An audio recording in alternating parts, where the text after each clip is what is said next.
Bhujagashayanam Padmanabham Shuresham Vishwadharam Gagana Sadrisham Meghavarnam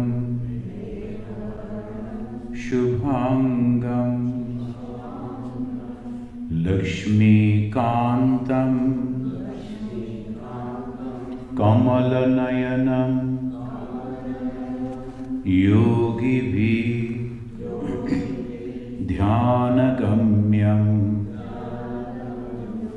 Bande Vishnum Bhavabhayaharam Sarvalokaika Natham. Now we are studying the main portions of the Bhagavata. It's a great book. Now here we find the conversation between the mother and the son. And mother is asking question and the son, the great sage Kapila, is giving the reply. Mother Devavati, he requested Kapila, her son, to guide so that the people, ordinary people like her, can reach the supreme goal, the God. And Kapila advised her to give up ego. That was the first advice. Kapila said, give up the ego. That is in the 3rd Skandha, 25th chapter, 16th verse. Kapila said, Mother, you give up the ego. What is the ego? Me and mine. This is the ego. Because from the ego comes lust and greed, kama and lobha. Aham, mama, this is the root cause. And from that comes kama and lobha. Now this is the very simple. See, the whole thing, in the spiritual life, so many religions, so many philosophies, so many books, but what is there? That's why Bhagavan Sri Ramakrishna say, Ami mole ghuchibe janjal. In Bengali he said, if I that goes away, all problems are solved. But the problem is there that I won't go. And moment the I is there and I comes with me and mine. And along with that comes kama and lobha, the lust and greed. Desire and greed, kama and lobha. Kapila then suggested, you better develop, first to give up the ego, and then he suggested, you better develop 3 things, knowledge, renunciation and devotion. So we have to understand here Kapila is not telling only devotion. He is telling knowledge, renunciation and devotion. What is the knowledge? Knowledge that God only exists and nothing else. So when that type of knowledge comes, what happens? I renounce. What I renounce? Whatever I think that is mine, I renounce that. Then the last part automatically comes the devotion to God. These are the 3 steps. We need to really discuss about this. Religion is so easy. Realization of that or to reach to that ultimate, the knowledge or the bliss, eternal, it's so easy. So Kapila is asking, you better develop the knowledge. What is that knowledge? God there, God is existing. And then you renounce all that is me and mine. And third, develop the love for that God, the goal, and you will get everything. That is devotion. And to develop this, you need some people to guide you. So he suggested, Kapila suggested, the holy person, you better go to the holy person. And then he said a very wonderful thing, that afterward Bhagavan Sri Ramakrishna also said, turn all your anger, your passion, your love, hatred, everything towards the holy person.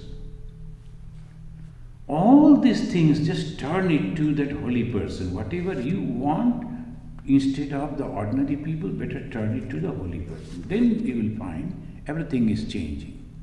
Because sometimes some people do come for advices. We always say, instead of telling us, you better go and sit over there and tell to the God directly. Only thing you need a little faith. The God is there and He is listening. So I must talk to God. That way, when we are just believe and say, answer will come. For sure. So that is what Kapila is also suggesting. And instead of telling God, because Kapila never believes in the God, Nirishyaravadi, they never believed in God. They said that if you are performing in this way, you will get the result. Why in between? What is that result? The ultimate goal. So here he says, Shadushu. You better go to the Shadus. Mokshadaram apavritam. In the 25th verse, 25th chapter, 20th verse, he said that. This is okay. And Kapila emphasizing that Etan eva loke usmin pumsham nistriyasha udaya tibrena bhakti yogena muna mayarpitam sthiram.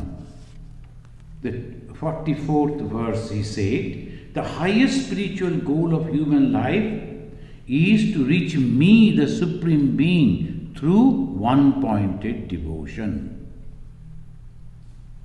See how much the same thing Bhagavan Sri Ramakrishna is telling.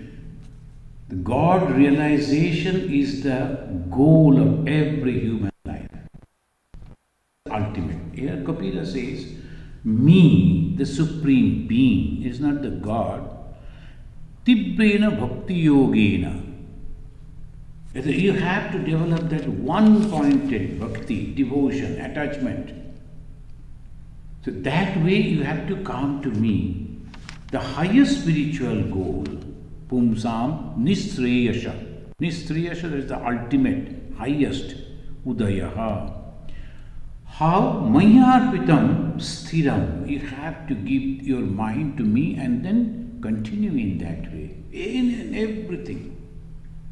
There are some people, even in the villages, before even drinking the little water, they will take the glass, oh God, then they will drink.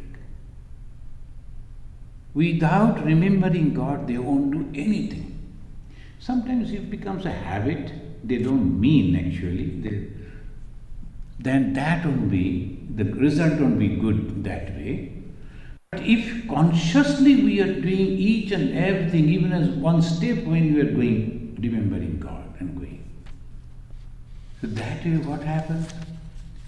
The practice of the presence of God. When we are practicing the presence of God every moment, every time, whatever we are doing, some people when we are going to sleep, even they call it sasa pasyasa, inhaling and exhaling all the time, they will go on taking the name of God. So that the repetition of the God's name, then slowly they will go to sleep. So this is the way it goes, and he is telling that you must do in this way. And Kapila said, Jnana Vairagya Yuktena Bhakti Yogena Yogina Shimaya Padamulam me Pravishanti Akuto Bhayam. Akuto Bhayam, they are completely free from fear. Why? Me, God is there. Completely free. So that this thing, the true devotion clubbed with knowledge and renunciation. Devotion should be always knowledge. What is God? Who is God? What I am going to get from God? What is my achievement after realization of God? And then renunciation must. Tyaga, tyaga, tyaga.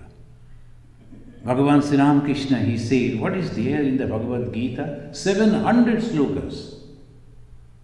And he said, go on repeating the name quickly. What comes? Gita becomes tyagi. Renounce, renounce, renounce. So that is the main thing. When we were born, we were not knowing anything. Then slowly we developed the association with this people, society, and then slowly, according to the situation, all our desire comes, all our different type of things, common things are there, but a different type of things comes. If you go to a place very backward country, backward society, their only goal is to go somewhere where life is good. They'll be reading about the America, reading about the Germany, reading about the Great Britain, and the pictures and all that. Why? Because they are not having those. Those who are living over there, they don't bother about it. London Eye is a great word for the backward societies. London Eye. What is that London Eye? Oh, this is nothing. But those who are living in the London, they don't look at that eye. So they look through their own eyes, not to that eye. But this is the symbol of the London Eye, and people are thinking. So, while from the desire comes, association also. So, if you are having holy man's association, what type of desire will come? Tyaga, renunciation. That is very important, very important. So, renunciation, tyaga, vairagya, love, devotion. Sometimes I always say, I also, when I say I practice, try to remind me too. What for we are here? In this holy place? Ashrama, the center, the Vedanta society, the spiritual retreat, so many things are going on. For what? To remind we don't belong to this world of what we see. Something else. And how to go over there? Constantly reminding me that I don't belong to this world. I have some other place. And where there is only love, there is no competition, there is no jealousy. Why? Because there is one. So that is called knowledge. So devotion, jnana, vairagya, yuktena, Bhakti yogina. And who can do it? Yogina. What is the yogi? Constantly attached with God. Yogi doesn't mean the moment we say yogi, and particularly in India, they all immediately they imagine a picture. The man is sitting in a squatting position, eyes closed, and that is a yogi. No. That he is practicing, that's good. But all the time you cannot sit like that and close your eyes. Maybe out of 24 hours, 2 hours. Some people they develop, 4 hours. Then what? So this is the reason we have to develop the constant. Bhagavan Sri Ramakrishna's again the advice.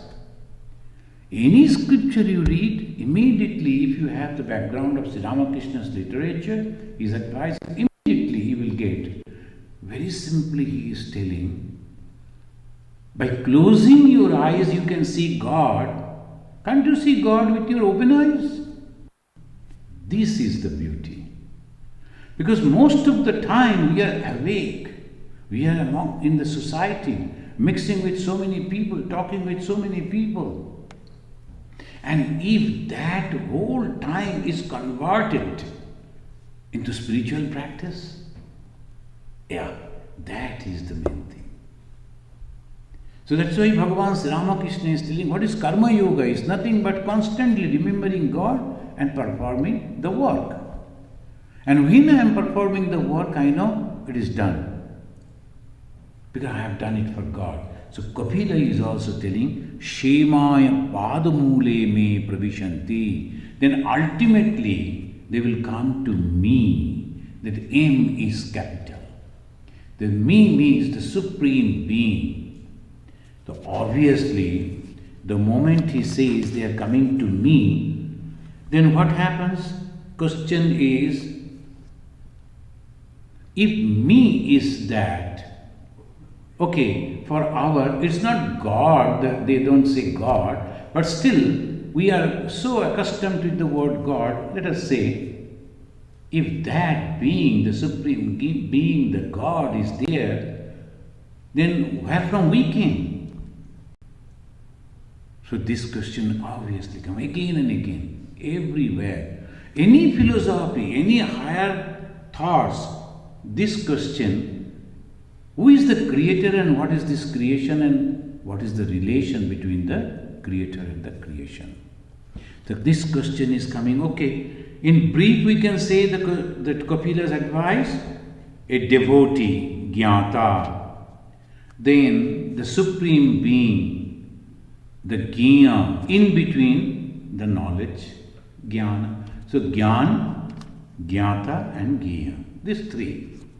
I and my knowledge and the goal. These are the three things. So jnana is that which is helping me to go, and who is going? Me. Where? To my goal, the supreme being. So jnana, jnata and jnana.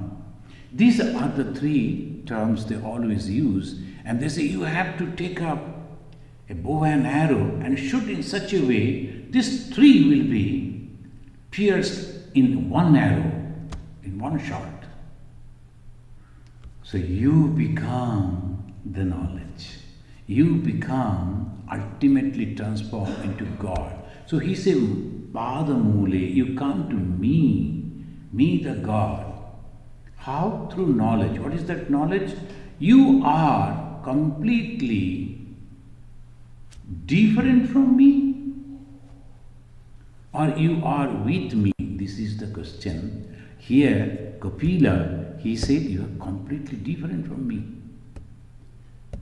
It's not Vedanta, it's Shankar. And Shankar, they say that transformation is a permanent transformation. We should not mix it up. So we will come to that. And this question comes, where from we came? From the philosophy, not from the Bhagavata. The Samkhya philosophy, they say, Sat Karya Bada. Sat Karya Bada. Bada means the philosophy, the theory. What is that? Theory of causation. And this is very, very important to understand the Kapila this way, because this Kapila system is the oldest system. In Bhagavata we read, he is the first born person. And he is the God, that is Vishnu himself. Vishnu promised that I will take the human form, and he chose the Kardama and the Devahuti as the father and the mother. And this Vishnu who took the human form got the name Kapila. And naturally that was the first philosophy he was narrating. What is that? He said that Sat Karya Vada. And afterwards the philosophy developed. And this Kapila, if you will find that this Kapila's ideas reflected in everything. Shruti, Smriti, Purana, everywhere. No one can deny this. After taking that idea, then they have developed their own. That is different. But Kapila expressed his philosophy briefly in his first book, that is Samkhya Sutra. The first book that he gave is a Samkhya Sutra. Then it was very small, then he elaborated. That became Samkhya Pravachana Sutra. First was Samkhya Sutra, then Samkhya Pravachana Sutra. In the third skanda, 26th chapter of Bhagavata, it gives the definition and the work of God and His divine power, nature, famous in the philosophical world as Purusha and Prakriti. This word Purusha is coined by this Kapila and also the Prakriti. Kapila said, Athate sampravakshami tattanam lakshanam prithak yad viditva vimuchyate Purusha prakitai gunaihi. Is the 26th chapter, first verse. We were studying 25th. Now we are going to 26th. In the 26th, with the skanda, the book is third. As 26th is the new chapter we are introducing and the first verse. And in the first verse itself he said, I shall tell you the characteristics of all the categories separately. By knowing this, the spirit, Purusha, becomes free from universal nature, Prakriti. So, dear friends, we have to remember this. We are slowly entering into a very excellent but complicated philosophy. That is Samkhya philosophy. This Samkhya philosophy, this is the basis of almost all the philosophy as we were discussing, that this Samkhya philosophy, it puts forward two concepts, Purusha and Prakriti. Purusha is the creator and Prakriti is the creation. So this Kapila is telling, I will tell you, Sampravakshami Tattvanam Lakshanam Prithak. Lakshanam, characteristics. Prithak, separately I will tell you, Yad Viditva, by knowing which, Vimuchyate, you will be completely liberated. Who will be liberated? Purusha. Now again, confusion. The word Purusha, but this Purusha is not the original Purusha of the philosophy. This Purusha means spirit, individual being. So Vedanta developed wonderfully on the basis of this. So this Purusha, as they mentioned over here in the first verse of the 26th chapter, this Purusha means the spirit. And what is the spirit? That is within us, in every being, that will be completely liberated. What from the liberation? Because the Kama and Krodha and what all these things that is attached to this world. So from there they are getting the liberation. Kapil then explain about the Purusha. So let me once again remind that the Purusha and Prakriti, these are the two words. That is explaining everything. But sometimes in some of the slokas, the Kapila has used Purusha, like the first one is the spirit, individual being. But when he said the Purusha, again, this Purusha is completely different, and he gives the definition in the third verse of the 26th chapter.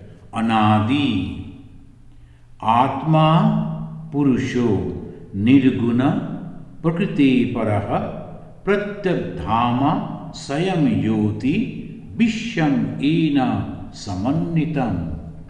Vishwam, the whole universe, Ena, from it, Samannitam, manifested. From this, all this whole universe has come. And what is this? Anadi. First is beginningless. There is no beginning. It's completely beginningless. Anadi. You will notice, almost all the religion, there is always claim that the truth that has come down, it is beginningless. Though they will say the founder, maybe the Buddhism, the founder is Lord Buddha, and Christianity, Jesus Christ, Islam from Hazrat Muhammad. But they'll say, no, you go beyond because it is eternal. That eternal knowledge came to him. This eternity, beginningless, this conception is present in every religion. So when we are trying to find out the commonalities of all the religions, so this is the thing. If we don't understand these, why again and again, every Sunday, everywhere, in church, in temple, in mosque, why? Of course, maybe the mosque, they do it in America and Europe, they must be Sunday. Mostly they prefer Friday. Whatever, why we are doing this. Otherwise, if we don't know it, so what happened in the Pittsburgh and all this area? The people, they were praying and someone entered and then sprayed the bullets, killed so many people. Why? This man is thinking, I am performing religion by killing the enemies. Who are enemies? Some people are only thinking in this way doesn't mean that they are enemies. So this we have to understand. That's why devotion should be with knowledge. Without knowledge, devotion is dangerous. Without understanding what I am doing, what is my goal, and I should go. So the first thing, the goal. What is the goal? According to the Kapila, it is Purusha. The Purusha, again, in the confusion in the Sanskrit, the Purusha means male body. It is not like that. Purusha means that which is residing within. What is that? Consciousness. That which is residing within every being. That is consciousness. That is called life. We call prana. It's not in different words. But this, they say, it is anadi. It is first, is beginningless. And nirguna. This point we have to remember. Nirguna, no qualities. Prakriti paraha, and it is completely beyond the nature. It's beyond the nature. Para is above. Prakriti in the nature. So all these things that we see, it is Prakriti. And what the Prakriti? The main feature of the Prakriti? Changes. In the nature, what we see? It's all changes. Everything is changing, constantly changing. So that is called Prakriti. And it is para, beyond that. It is not within the change, it is beyond the change. All pervading. Pratyak Dhama. Pratyak Dhama is all pervading. Swayam Jyoti, self-revealing. Why always use this type of special words? Because how do you know him? To know something, you must have some idea that it is here. No, it is not here. It is all everywhere. Then somebody must be revealing about it. No, it is Swayam Jyoti. Is there a revealing in the self? Something that is coming out or produced or taking birth out of something is a Prakriti, is a temporary. But it is completely different. So this conception, anadi, beginningless, nirguna, without any qualities, attributes, prakriti para, beyond all changes, pratyadhyama, all pervading, swayam jyoti, self-manifested, and visham ena samannitam. And this is the distinct form, evolution together set. So self, supreme self, is known as Purusha. That this is one side. Supreme self is known as Purusha. Kapila is giving the answer to his mother. Mother said, okay, I have understood it. But you talked about someone which is Supreme Being. If that is so, who are we? Where from we have come? Then the Kapila is telling, you are in the Prakriti. You have to go beyond the Prakriti. What is the Prakriti? Change. In a simple word, Prakriti means change. You have to go beyond change, above the change. No changes will be there. Then what will remain? This. Beginningless, self-effulgent, all-pervading. This is the Purusha. The Shankha admits ultimate reality as the self, not God. They are admitting the ultimate reality as the self, but not as the God. Now, let us go to a little another side of it. All schools of philosophy accept the self. Some say Brahman, some say this, some say that. Let us begin from the Charvaka. That the 6 systems of Indian philosophy, Charvakas are the very interesting, and majority of the people like it without knowing about them. What is that materialistic? What is the self? This body, they say. This body, the mind, and all these things is the self. So don't bother about God, don't close your eyes, rather open your eyes and enjoy the world, they say. So they also use the word self, they also accept that conception of self, but completely different way. So when you are studying the Indian philosophy, Indian religion, you have to understand this. When the Charvaka mention self, they mention actually it is the body. And the other people, particularly Vedanta, they will say, no body. Even the Samkhya, no body. Because it is changing, it is Prakriti. Charvaka will say, the materialistic this thing, no, what is there, let it change. But as long as it is there, enjoy. So this is the Charvaka conception. Buddhist, what they say? They say, stream of consciousness. It is not one consciousness. Is a flow of consciousness. That is the Buddhist way. Then Nyaya and Vaishashika, they say self is an unconscious substance. Look at it.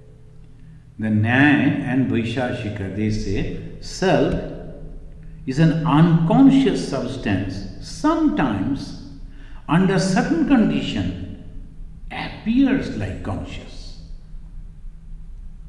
So, as if it is conscious, it is not. Nyaya and Vaishashika. Mimamsha said, self is pure, eternal consciousness, which is also a blissful existence.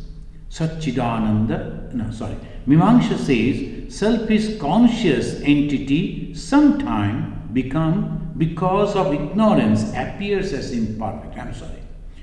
So Mimamsha, Nyaya said it is an unconscious substance, sometimes under certain condition appears like conscious. And Mimamsha said self is a conscious entity. But sometimes because of ignorance appears as imperfect. Exactly opposite. Nyaya Vaishashika and Mimamsha. Then comes Advaita. Advaita is very clear about it. Self is pure, eternal consciousness, which is also a blissful existence. The Sankhya, they differ over here. They say, no, consciousness has nothing to do with the blissfulness. Consciousness is conscious. It has nothing to do with joy, the bliss, the happiness. So here, the Vedanta and Shankara, they differ. But these two go together. They are friends. The Sankhya and Vedanta. Always you will see in the Indian philosophy, they will always say like this, Nyaya, Vaishashika, and the Sankhya, Vedanta. The Sankhya, Vedanta goes very close, hand in hand, but they differ. The Advaita says the pure, this consciousness eternal, but it is also blissful. And Shamkhya, it says, self is conscious spirit, always the subject and never the object. Vedanta also says, is only the subject, never the object. So you cannot understand, you cannot know the self because it is always there. So I cannot go and know the self, it is already there. So what to know? So this is, Shamkhya also say like that. Self is pure consciousness above all change and activity. It is an uncaused, eternal, all-pervading reality. But unlike Advaita, Shankara says self is not blissful consciousness. To Shankara, self is pure consciousness. Why I am mentioning this while you are reading the Bhagavatam? Because we always make the confusion when we go and listen to some of the Swamis. From which point of view they are explaining, you do not know. So obviously when they are talking about the consciousness, the self, we know it. We always study and we listen about it. But there is a little differences are there. Nayaka and all this, of course, they are not anymore. But the Advaitin and of course the Samkhya, they are very much there. So when you go and listen, if you listen to this, there is a little difference. When they say Satchid Ananda Sarupa, it is Vedanta. And they will say only Sat, Samkhya. Only existence, only consciousness and nothing else. Now if the self, the Purusha as per the Kapila's terminology, is above the change and activity, free from all attachment and unaffected by anything, then what is this world? How this phenomena came into existence? This question raised. Sage Kapila answered this question with one word. He said, Prakriti. Mother Devavati then asked her son Kapila. Said that this is the beauty of the Indian way of teaching. In the Bhagavad Gita, Arjuna is asking question. And here in the Bhagavatam, Mother is asking the question to Kapila. Mother Devavati said, please explain the characteristics of Purusha and Prakriti. Now I have understood. There are two realities. Okay, one is Purusha, it does nothing. So I don't have anything to do with the Purusha because Purusha is not going to help me. Bhagavan Sri Ramakrishna, he said, in a funny way, one gentleman came and he was telling, see, sir, I am in a great problem. I go to that such and such officer, but the officer is not listening to me. He is not helping me. And Thakur told, go to his wife. And through her, send your request to him, things will be done.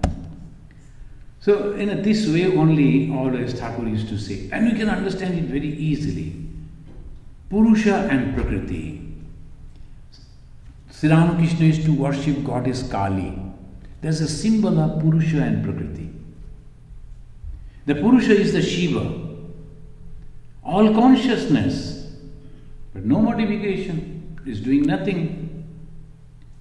But just on that top of that Shiva, it's not detached. Mother Kali is not separate from the consciousness. In some of the pictures they show, but Mother is always attached with the consciousness. All the time standing on the Shiva. Without that attachment, without that connection of the Shiva, Prakriti cannot do anything. That consciousness is necessary. So this Prakriti, this consciousness is working. So Sri Ramakrishna always is to give this explanation. Prakriti is performing. Then he said in another story he is telling, have you not noticed that in some of the houses, when the program is going on, function is going on, the lady of the house is giving all the instructions to the people who are working over there, go and do this, like that. And people, they think that she is doing actually. But in the corner of that house, someone is sitting and smoking. Sometimes this lady will go and ask, this is the problem, shall I do it this way? Then he will nod, or he'll say yes. Then this lady will do. That man is having all the power. And that is called Purusha. And this lady is working everywhere, is known as Prakriti. This is, Sri Ramakrishna is giving the example from the purely Indian social condition. So where the husband is the supreme and the wife is only supporting the husband. So that is the condition. Now it is changing. It's both are Purusha and Prakriti. Now the wife will say, I am cooking, you have to wash the dishes. So both are Prakriti and Purusha. So, but to explain the Prakriti and Purusha, Sri Ramakrishna gave the example of the husband and the wife, because that time the Indian society was like that. And here, when the mother is asking, Prakriti Purushasya api lakshanam bruhi. Bruhi means tell. Tell me, what is the characteristics of Purusha and Prakriti? Kapila is giving the answer. It is the 10th verse of the 26th chapter. Yat tat nirgunam abhyaktam nityam sat asat atmakam pradhanam prakritim prahu abhishesham visheshavat. So, this is very simple Sanskrit. It says, Yat that which, three gunas. So this is again very important point to understand the Samkhya philosophy. The Kapila's way of explaining the Prakriti. The Purusha we know, it is almost same with the Vedanta. But the Prakriti, it says it is having the three qualities. What is that? Three gunas. What are the three gunas? Satya, Raja and Tama. These three qualities, three gunas, all the same time they say gunas, and sometimes they translate epithets. So there is a qualities. What are the qualities? Sattva, Raja and Tama. This Prakriti is having these three qualities. Again, abhyaktam. You cannot explain anything about the Prakriti. That is imperceptible, abhyaktam, not bhakta. Bhakta means it is all manifested. It is not manifested. You cannot go and point out, but this is Prakriti. That is not also possible. Then nityam, it is eternal, just like the Brahman, just like the Purusha. It is nityam. Now it says sat, asat, atmakam. This is the Atmanas, the self. Atmakam means its nature is sometime it is existing, sometime it is not existing. Sat means existence, asat non-existence. Sometimes it is existing, sometimes it is not existing. Sat, asat, atmakam. It is also known as pradhanam. Prakriti is also known as pradhanam. Prahu, prahu means said. Abhishesham visheshabad. Without any distinction, but all distinctions are potential in that. Now this is the whole thing. So this is Prakriti. Sometimes Purusha Prakriti, mostly we call like that. What is the Prakriti? It is eternal. You cannot say that it is beginning in this and this time. No, it is eternal. All the time it is there.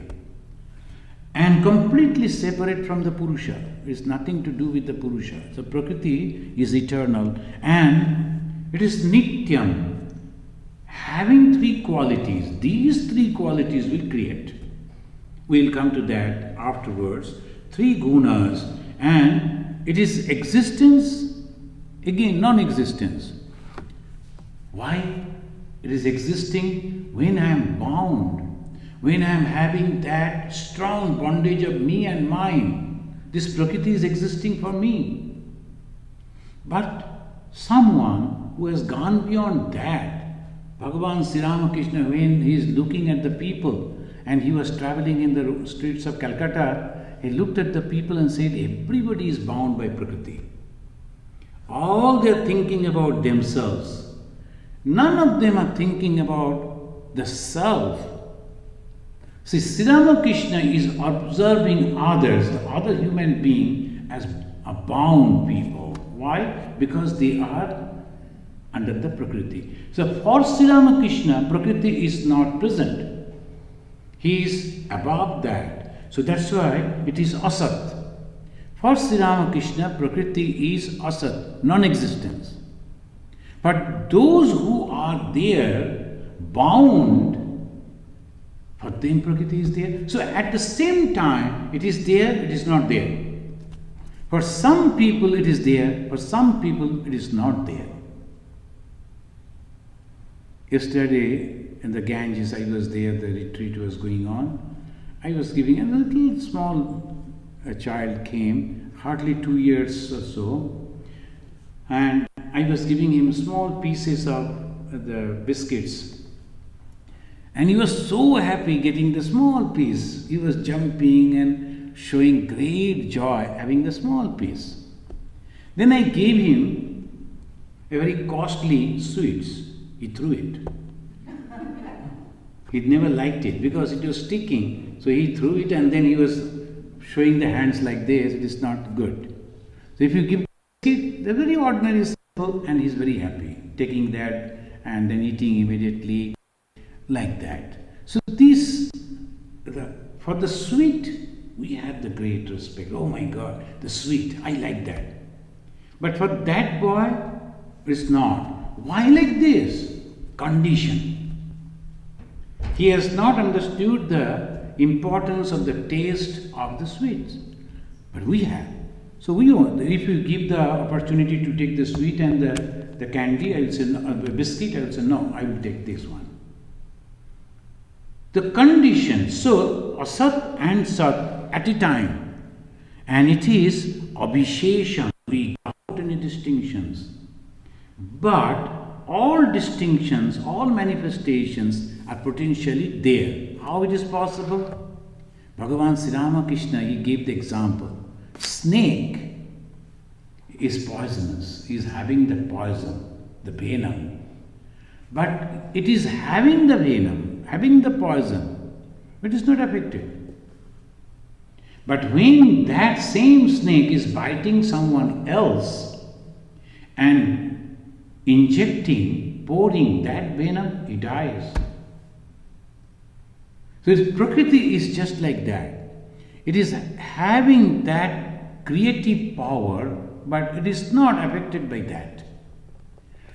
Now we have to conclude by saying this Prakriti, which is having the qualities, imperceptible, eternal, both existence and also non-existence, without any distinction, yet all distinctions are potential in it. What is the distinction? This name and form.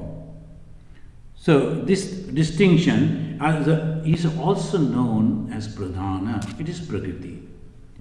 So we got two perfect definition of the Purusha and Prakriti from the Kapila.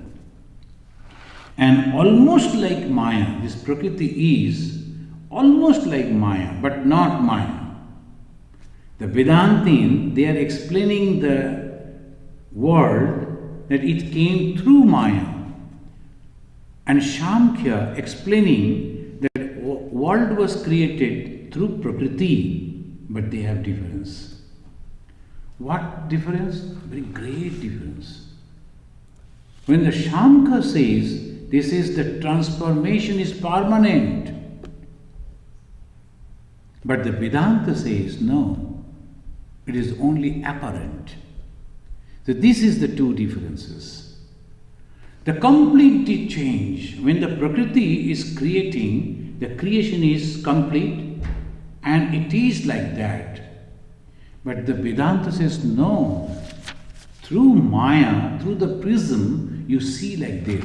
So friends, we have to be very carefully, we have to understand Sankhya and Vedanta. The Sankhya, for Sankhya, they say, this creation is through Prakriti. Almost the same like the Maya. And Satkarya, Asatkarya, all these Mayas are also there. Shankaracharya is explaining about the Maya. But the Maya, whatever the creation, is only projection. It's not the real creation. The transformation is not permanent. The Parinamavada, the complete transformation, it's not like that. And Shankar say the causation of the famous, that it is known as Sat Karya Vada. It tried to prove that effect exists in the material cause even before it is produced. And now explaining, actually I mixed up the philosophy and this, our Bhagavatam. Bhagavata, they don't go for that details. Because I was thinking it is better to know the philosophy too. So this is the thing. It's called Sat Karya Vada. What is the speciality of this? Vada. Vada means the theory.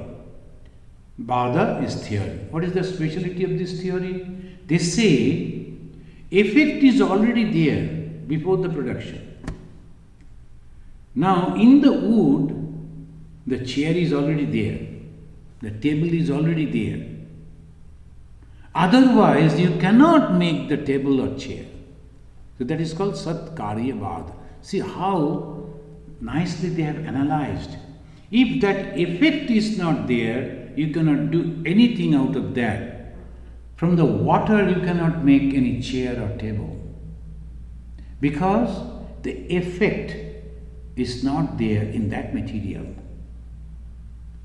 From the sugar, you will only can make sweets, but not from the salt. Sometimes the great disaster happens when the lady cooking, and in both the bottles they keep white thing. One is salt, one is sugar. Now when they are preparing the tea, instead of sugar they will mix the salt, and that will be an excellent taste. So this is the understanding that we have to have, that unless, and this is so perfectly they are demonstrating, the effect means the ultimate result is already there in the cause. So that is, the Satkarya Vada is real transformation, not like the Vedanta reflection or imagination. Purusha or the self do not do anything. Then what is the cause of this world? How this world came? I think in the next class we will discuss about that. Samkhya is also known as Samkha. You know the Indian language, the Samkha means number. And Samkhya philosophy is full of number. There's a lot of mathematics is there in the Samkhya. That this portion is mixing with this, and then the result is this. All this Samkhya will come, and they're very interesting. In our next class, we will discuss about how from the Prakriti, the three gunas, their permutation and combination, and many things came. So up to this today, and next Sunday again we will meet and we will discuss about the creation according to Sankhya. Yam Brahma Varunendra Rudra Maruta Stunnanti Divyaistavai Vedai Sangha Padakramopanishadai Gayanti Yam Samaga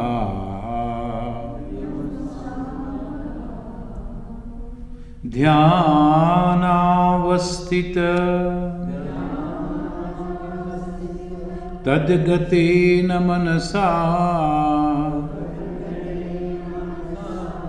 pashyanti yam yogino yasyantam na vidu surasuragana devaya tasmai namaha.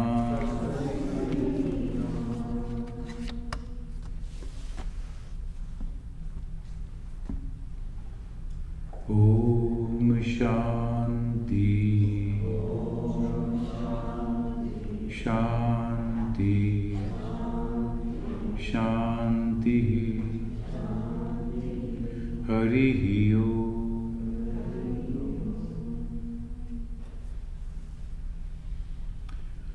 Please have some prasad.